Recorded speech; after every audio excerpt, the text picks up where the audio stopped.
ये देखिपार ये जगार रोषे हुए एपट रोषे भी करा जाए रोषे हो तो ये हाँ ताले इठर किसी आप वर्णना करूँ टे कौन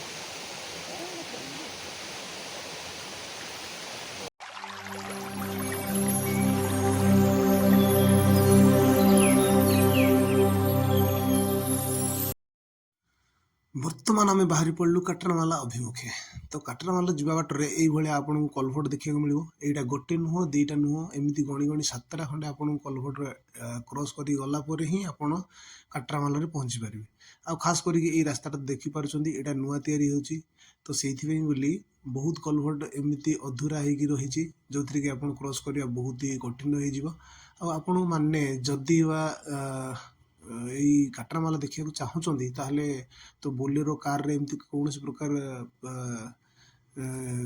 कौन 4 व्हीलर रे जाई पारिबेनी आपड़ जब जी निहाती बाइक रे ही जी देखु यहीटा भी पुणी पहुँच आसला कलभट ये सब नुआ या कौन प्रकार सरीनी तो से आप निहाती बाइक रे ही जी वर्षा दिन मानक खास कर बहुत पानी रुहे ए वर्ष पानी टे कम अच्छी बोली ये पानी एते जाऊनी आहाले भी चली जाई होची तो आपण मैंने आसबे बोली शीत दिन मानक आसबे ठीक ठाक रे पहुँची पारे देखिकी आराम से फेरी पारे एमती भी आपण जड़े जापर जड़े जदि गले ना आपको भय लगे ये जगह बहुत सुनसान यहाँ प्राय लोकलोचन को आसी पारनी से लोक प्राय ये गाई गोरु सब फेरले घर को आम संध्या टाइम रे जाऊँ ए टाइम हो 4टा 4:30 पाखापाखि हम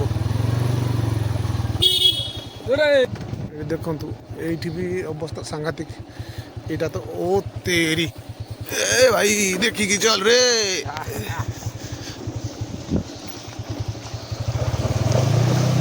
ओ बाप रे आंठुए पानी आंठुए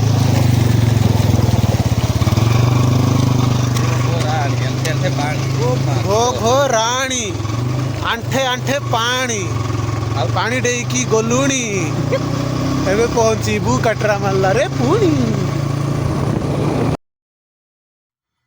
फाइनाली आम काटरामाला गाँव में पहुँची जाइए यहाँ गाँ किंतु ये मात्र गोटे ना 2टा घर अच्छे यहाँ एक्चुअली काटरामाला जगह किंतु ये गाँ बन देती जड़े लोक तो खास कर से जगह पहुँच जाइए यहाँ सबू रास्ता कड़े आप देखिपार कूड़िया यहाँ कैंप बन रास्ता काम करुवा लोक तो एबे जीवा आग को यू गोटे मात्र 300 मीटर खंडे लगे ना सॉरी 500 मीटर बोधे तो 500 मीटर पहुँचला आप सीधा काटरामाला जलप्रपात देखिपारे तो ये देखु 2टा झील अच्छा आई जगह भी बहुत सुंदर लगुच जगहटा भी बहुत सुंदर लगुच ये बर्तमान आम बाइकटा थोईदेबू बर्तमान पहुँचलु काटरामालार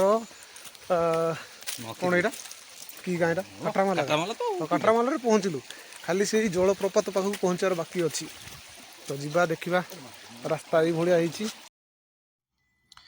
बर्तमान आमे जलप्रपात निकट को पहुँची गलु मात्र रहा 300 मीटर यू चली चली जावाक ही पड़ो बाइकटा ऊपर रखीदेलु आबे चलू तो ये आपन कौन प्रकार तरतर न होई धीरे धीरे आस्ते आस्ते जावाक पड़ो ना खंदिया खाबरा हो जाए मेडिकल को सीधा जीवे घर को न फेरिकी तो बर्तमान आम चलू करण भाई आगे आगे चलिले जंगलटा तो आप देखिपार भाई सबुआड़े जंगल ही जंगल जुआड़े देखिले सीनेरी भाया ही दिशुची तो जंगलटा भाई आपट सेपटे न जाए आराम से जीवा उचित कहीं कौ पड़ो आनाकोंडा गली पड़ो किए जानी तो बर्तमान आम चलू आग को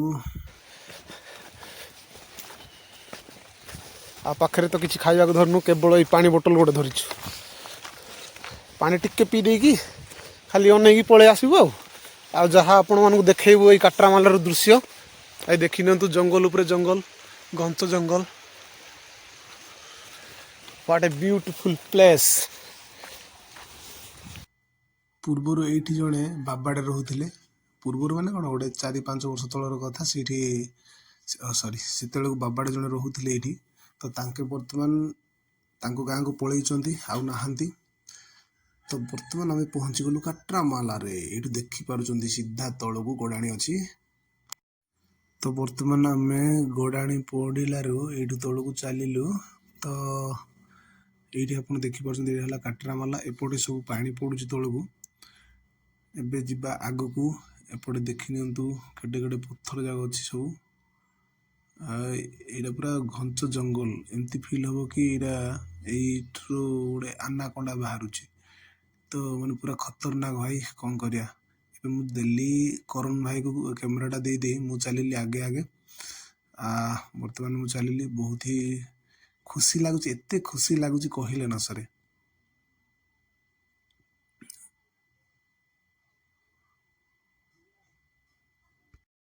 ଏଇ ଜାଗାଟା ତ ଦେଖିପାରୁଛନ୍ତି ଆପଣ କୋଉ ଭଳିଆ ପଥର ହେଇଛି।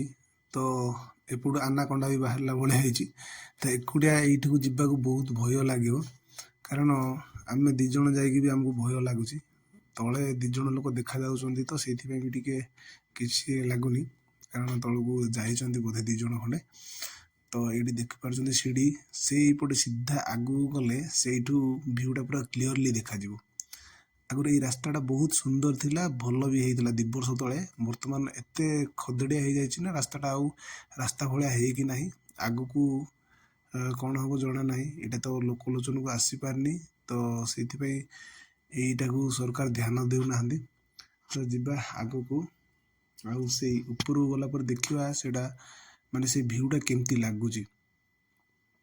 ତ ଏଇଠି ଏମିତି ହେଇଛି ଯେମିତି ଗୋଟେ ଘୋଷ୍ଟ ଫିଲ୍ମ ତିଆରି ହେବା ପାଇଁ ଠିକ୍ ଠାକ୍ ଅଛି। ଦେଖିନିଅନ୍ତୁ ଏଇପଟେ ସବୁ ଡାଳପତ୍ର ଏମିତି ଲମ୍ବିକି ଆସିଛି। ତ ଆପଣଙ୍କୁ ଏଇଟା ଆଡ଼େଇ ଆଡ଼େଇ ଯିବାକୁ ପଡ଼ିବ। ତ ବର୍ତ୍ତମାନ ଆମେ ସିଧା ଯାଇକି ପହଞ୍ଚିଲୁ ନା କ'ଣ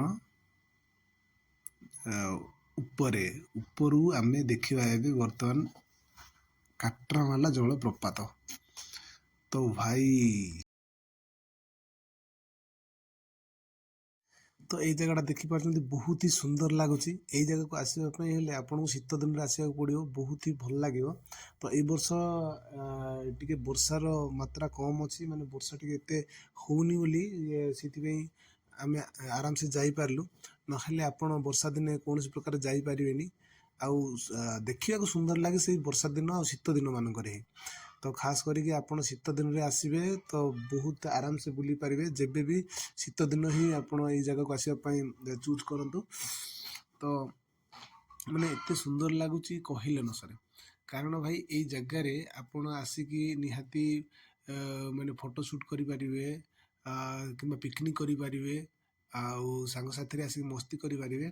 ପ୍ରୋବ୍ଲେମଟା ଖାଲି ଏଇଆ ଯେ ନେଟୱାର୍କ ପ୍ରୋବ୍ଲେମ୍ ଅଛି, ଆଉ ସେଇଆ ହିଁ, ଆଉ କୌଣସି କିଛି ଅସୁବିଧା ନାହିଁ।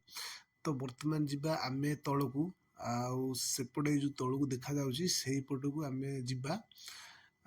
ଏପଟେ ତ ରାସ୍ତା ନାହିଁ, ଆମକୁ ପୁଣି ରିଟର୍ନ କରିବାକୁ ପଡ଼ିବ। ରିଟର୍ନ କଲା ପରେ ଆମେ ଏପଟୁ ବୁଲିକି ଯିବା। ବର୍ତ୍ତମାନ ଆମେ ଉଚ୍ଚା ଜାଗାରେ ଥିଲୁ, ତ ସେଇଠୁ ଆମେ ରିଟର୍ନ କରୁଛୁ ତଳକୁ ରିଟର୍ନ କଲା ପରେ ଏମିତି ରାଇଟ୍ ସାଇଡ୍ ଯିବାକୁ ପଡ଼ିବ। ଏଇଠି ତ ଆପଣ ଦେଖିପାରୁଛନ୍ତି ରାସ୍ତା ଠିକ୍ ଠାକ୍ ଅଛି। ତ ଏଇଠୁ ଦେଖନ୍ତୁ କେତେ ସୁନ୍ଦର ଲାଗୁଛି ଜାଗାଟା, ମାନେ ବହୁତ ହି ସୁନ୍ଦର। ଆପଣ ଯଦି DSLR ଧରିକି ଆସିବେ ନିହାତି ଫଟୋ ସୁଟ୍ କରିବେ, କୌଣସି ପ୍ରକାର ଅସୁବିଧା ନାହିଁ। ମାନେ ଅସୁବିଧା ନାହିଁ ଇନ୍ ଦ ସେନ୍ସ ଆପଣ 4-5 ଘଣ୍ଟା ବି ରହିପାରିବେ। ସକାଳୁ ଆସିକି ସନ୍ଧ୍ୟା ଯାଏ ରହିଲେ ବି କୌଣସି କିଛି ପ୍ରୋବ୍ଲେମ୍ ହିଁ ନାହିଁ। ତ ବର୍ତ୍ତମାନ ଆମେ ଚାଲିଲୁ ତଳକୁ। ଏଇଭଳିଆ ପଥର ଅଛି ଭାଇ, ଟିକେ ଦେଖିକି ଚାଲିବାକୁ ପଡ଼ିବ, ବହୁତ ହି କ୍ରିଟିକାଲ। କାହିଁକିନା ଆରାମସେ ରାସ୍ତାରେ ବଜାରରେ ଚାଲିବା ଲୋକ ଏଇଠିକୁ ଆସିକି ଶାଗ ଭାତ ଖାଇବା ଲୋକ ମାଛ କଣ୍ଟାରେ ଲାଗିଲା ଭଳିଆ ଫିଲ୍ ହବ।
एपटे आहरी तलू गले भी भल लगे ये जो देखुं यहाँ सबू तलू नदी जाइए आने बहुत सुंदर आपण मैंने जदि ये आसबे पिकनिक करने को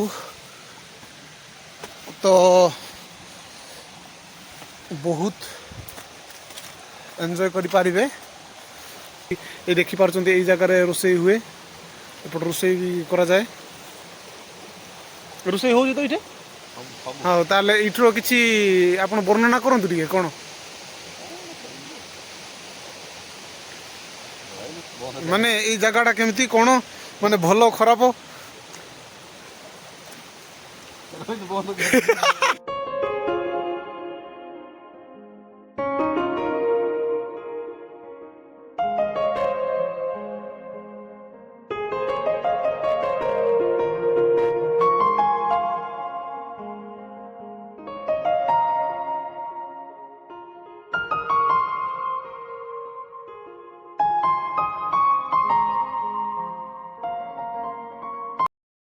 तो फाइनल गाइस आमर वीडियोटा बनया सरी जाइए आपको यही काट्रामाला वीडियोटी केमती लगे निश्चय कमेंट माध्यम जनातु आउ लाइक करूँ कमेंट करूँ शेयर करूँ सब्सक्राइब करूँ आउ शेष बेल आइकन दबाइक भूलु नहीं कारण एमती वीडियो आपको पाखु पहुँची तो रही दोस्त टाटा बाय बाय देखा नूतन ब्लॉग रे।